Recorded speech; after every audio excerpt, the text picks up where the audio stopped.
Breaking news చూస్తున్నాం. మంగ్లీ ఆరోపణలు ఎదుర్కొంటున్నటువంటి మైక్రో ఫైనాన్స్ కేసులో బిగ్ ట్విస్ట్ నెలకొంది.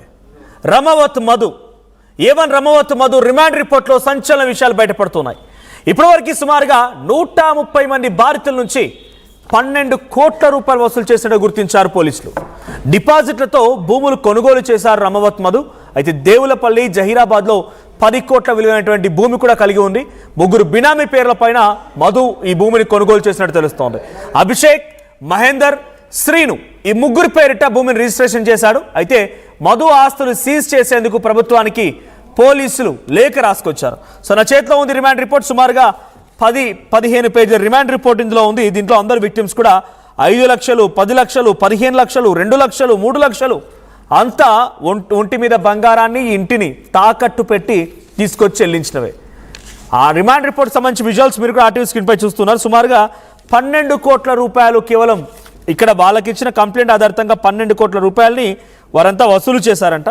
ఆ ఆస్తుల మొత్తాన్ని సీజ్ చేయాలన్నట్టుగా ఇప్పుడు చెప్పడం జరిగింది. రమవత్ మధు పేరు మీద ఉన్నటువంటి ఆస్తులు మొత్తం సీజ్ చేయాలి అని చెప్పి ప్రభుత్వానికి పోలీసులు లేఖ రాసుకొచ్చారు. డీటెయిల్గా మాట్లాడుకుంటూ దీనికి సంబంధించి మరిన్ని అప్డేట్స్ ప్రతినిధి ఇనారెడ్డి అందిస్తారు. ఇనారెడ్డి, సో రమవత్ మధు ఆస్తులు మొత్తం సీజ్ చేయాలి అని చెప్పి పోలీసులు గవర్నమెంట్ రిక్వెస్ట్ చేస్తున్నారు. ఇక్కడ రిమాండ్ రిపోర్ట్ కూడా కనబడుతోంది. సో దీంట్లో ఎటువంటి అంశాలని, రమవత్ మధుపై ఎటువంటి ఆస్తులు ఉన్నాయి, ఆ ఆస్తుల తాలూకా వివరాలు ఏంటంటే దాదాపుగా చాలా మంది బాధితులు ఆర్టీవీతో మాట్లాడుతున్నప్పుడు ఎక్కడ చూసినా సేల్ అగ్రిమెంట్లు చేసుకునేవాడు, జీపీఏ చేసుకునేవాడు, కానీ డైరెక్ట్గా కొనుగోలు చేసిన ఆస్తులు లేవు. ఇప్పుడు ఆ అగ్రిమెంట్ సేల్ని లేకుంటే జీపీఏని ఇలాంటి చిన్న డాక్యుమెంట్స్, ఫుల్ రిజిస్ట్రేషన్ కాకుండా డాక్యుమెంట్స్ ఉన్నటువంటి ఆస్తుల్ని ఎలా జప్తు చేస్తారు, ఆ పబ్లిక్ ఎలా పంచగలుగుతున్నారు?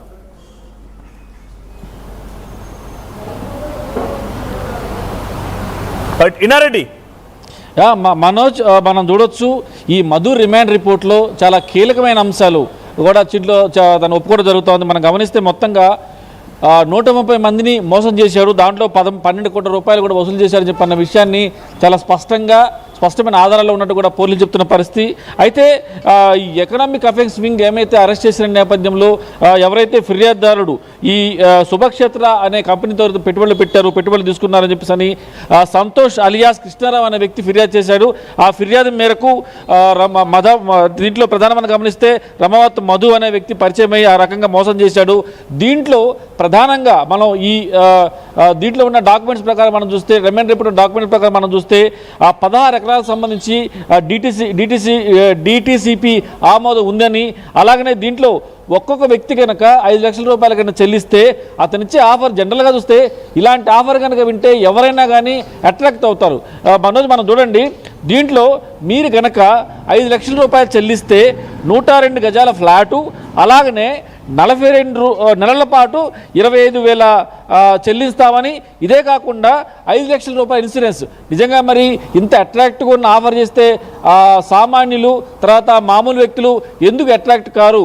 ఇదే కాకుండా సో వాళ్ళు ఇచ్చే 5 లక్షలకు 102 గజాల ఫ్లాటు, 25,000 నెలల చెల్లించడమే కాకుండా 5 లక్షలు ఇన్సూరెన్స్ చేస్తామని చెప్పానంటే వీళ్ళు ఏం చేశారంటే 5 లక్షలు కాకుండా బయటని తీసుకొచ్చి ఒక్కొక్కళ్ళు 10 లక్షలు, 20 లక్షలు, 30 లక్షలు, కోటి రూపాయలు కట్టారు. సో ఇలా ఎక్కువ కడుతున్న నేపథ్యంలో కూడా దాదాపుగా చాలామంది మోసపోయిన నేపథ్యంలోనే ఇవన్నీ కూడా చేయగలిగాడు. తర్వాత ఇతని మీద అంటే రమవత్ మధుకు సంబంధించి గతంలో కూడా ఇదే రకపు క్రైమ్ చేశాడు, చాలామందిని మోసం చేశాడని చెప్పని కూడా ప్రస్తుతం పోలీస్ ఇన్వెస్టిగేషన్లో తేలింది. ఇక్కడ మనకు ఆశ్చర్యకరమైన విషయం ఏంటంటే ఏమైతే ఈ 10 కోట్ల రూపాయలు విలువ చేసే భూమి ఏమైతే ఉందో ఇది 3 బినామీ పేర్లతో పెట్టాడు. ఆ బినామీలు వచ్చేసి మహేందర్, అలాగనే శ్రీను, తర్వాత అభిషేక్. ఈ 3 పేర్లతో బినామీ పేరు రిజిస్ట్రేషన్ చేశాడు. మనోజ్, ఒక రకంగా చెప్పాలంటే ఈ రిమాండ్ రిపోర్ట్లో ఏమైతే బినామీ పేరులో ఉన్న 10 కోట్ల రూపాయల ల్యాండ్ కనుక రిట్రీవ్ చేయగలిగితే, అవి కనుక బాధితులు కనుక ఇవ్వగలిగితే ఖచ్చితంగా ఒకంత వాళ్ళు పడ్డ బాధకి, వాళ్ళు మోసపోయిన దానికి కొంత రిలాక్సేషన్ అవకాశం ఉంది. అయితే మనోజ్, మనం గమనించవచ్చు ఈ 10 కోట్ల రూపాయలు కావచ్చు, తర్వాత మిగతా బినామీ పేర్లతో ఉన్న ఆస్తులు కావచ్చు, వీటన్నిటినీ సీజ్ చేసే అవకాశం ఇవ్వండి అని చెప్పని ఇప్పటికే ప్రభుత్వానికి ఎన్ఫోర్స్మెంట్ డైరెక్టరేట్ ఒక లేఖ కూడా రాసినట్టు జరుగుతూ ఉంది. మరి ప్రస్తుతం ఇన్వెస్టిగేషన్ చాలా సీరియస్గా జరుగుతున్న నేపథ్యంలో మధు ఇచ్చిన ఇన్ఫర్మేషన్ తోటి హేమాకాంత్ రెడ్డి కూడా అరెస్ట్ చేశారు. ఇంకా చాలా విషయాలు అంటే సైబరాబాద్ కమిషనరేట్లో ఉన్న ఎకనామిక్ అఫెన్స్ వింగ్ చేస్తున్న ఈ ప్రయత్నంలో చాలా కీలకమైన విషయాలు బయటపడి తెలుస్తూ ఉంది. కొన్ని డాక్యుమెంట్లు, అలాగే మొబైల్ ఫోన్లు, అలాగనే వీళ్ళకి సంబంధించిన ఆర్థిక లావాదేవీలకు సంబంధించిన వ్యవహారంలో ఉన్న బ్యాంక్ అకౌంట్లు, అంటే ఇది ఒక మధుకు సంబంధించిన బ్యాంక్ అకౌంటే కాకుండా ఇతని ద్వారా లాభాలు పొందిన వారు ఎవరెవరికి డబ్బులు పోయాయి, తర్వాత ఎవరి ద్వారా డబ్బులు షేర్ అయ్యాయన్న అన్ని విషయాలు కూడా ప్రభుత్వానికి ఎకనామిక్ అఫెన్స్ వింగ్ కొంత ఆస్తులు సీజ్ చేయండి మధు అని చెప్పింది. ఓకే, కానీ ఆస్తులు ఉన్నాయా నిజంగానే వాటన్నిటి తన పేరుతోనే? బికాజ్ అది కూడా లీగల్గా ఛాలెంజింగ్ విషయమే. మధు పేరు మీద ఉన్న ఆస్తులని మనం డైవర్ట్ చేసుకోవచ్చు, కానీ మధుతో లింకప్ ఉన్నటువంటి ఇంకెవరైనా బినామీల పేరుతోనో లేకపోతే ఇంకెవరి పేరుతోనైనా కనుక చేసి ఉంటే వాటిని జప్తు చేయడం కష్టంగా ఉంటుంది కదా. మధు పేరు మీద ఏ ఆస్తులు ఉన్నాయి, బాధితులు చెప్తున్న ప్రకారంగా లేకుంటే ఇప్పటివరకు ఎకనామిక్ అఫెన్స్ వింగ్ గమనించిన ప్రకారంగా ఎక్కడెక్కడ ఆస్తులు, ఎన్ని కోట్ల రూపాయలని ఆస్తుల రూపంలో జమ చేసుకున్నాడు మధు? మనోజ్, మనం గమనించవచ్చు. అంటే మధు ఇచ్చిన కన్ఫెషన్ స్టేట్మెంట్ ప్రకారం ఎవరి పేరు మీద తాను రిజిస్టర్ చేశారన్న విషయం మీద కనుక ఆయన రిటర్న్గా కనుక ఒక రిటర్న్ స్టేట్మెంట్ కనుక ఇస్తే ఖచ్చితంగా ఎవరి పేరు మీద అయితే బినామీ పేర్లతో ఆయన రిజిస్ట్రేషన్ చేశాడో అవి ఆస్తులు స్వాధీనం చేసడానికి, సీజ్ చేయడానికి పోలీసులకు హక్కు ఉందని చెప్పని కూడా చట్టం చెబుతా ఉంది.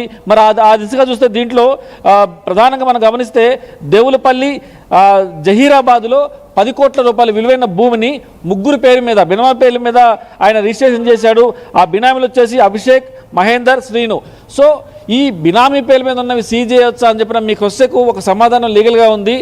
ఎవరైతే బినామీ పేర్లతో రాశారో అతను రిటర్న్గా స్టేట్మెంట్ ఇచ్చాడు, ఇవి నా ఆస్తులే, నేను వాళ్ళకి నా తరపున అక్కడ ల్యాండ్స్ అన్ని కూడా కొని అక్కడ వాళ్ళకి ఇచ్చాను, నేను వాళ్ళ పేరు మీద రిజిస్ట్రేషన్ అయి ఉన్నాయని చెప్పేసి కనుక మధు రిటర్న్ కనుక రాసిస్తే, అంటే ఈ రిమాండ్ రిపోర్ట్లో స్పష్టంగా ఉంది కాబట్టి ఖచ్చితంగా ఎవరి పేరు మీద అయితే బినామీ పేర్ల మీద రాశాడో ఆ ఆస్తులు సీజ్ చేసే అధికారం పోలీసులకు ఉంది.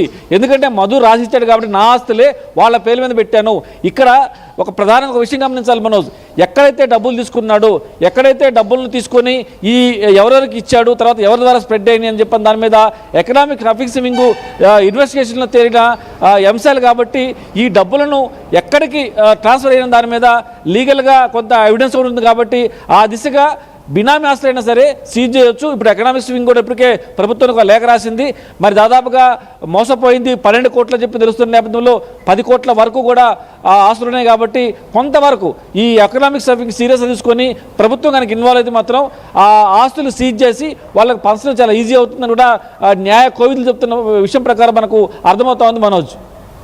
Thank you Nareddy. సో మొత్తంగా ఆయనకు సంబంధించిన ఆస్తులు వేరు బినామీల పేరుతో ఆయన కొంత సేవ్ చేసి పెట్టుకున్నారు. సుమారుగా 10 కోట్ల రూపాయలు విలువ చేసినటువంటి ఆస్తులు ఉన్నాయన్నట్టుగా ఎకనామిక్ అఫెన్స్ వింగ్ గమనించినట్టు తెలుస్తోంది. అయితే మధు ఆస్తులని సీజ్ చేయాలని చెప్పి ప్రభుత్వానికి రిక్వెస్ట్ చేసింది ఎకనామిక్ అఫెన్స్ వింగ్.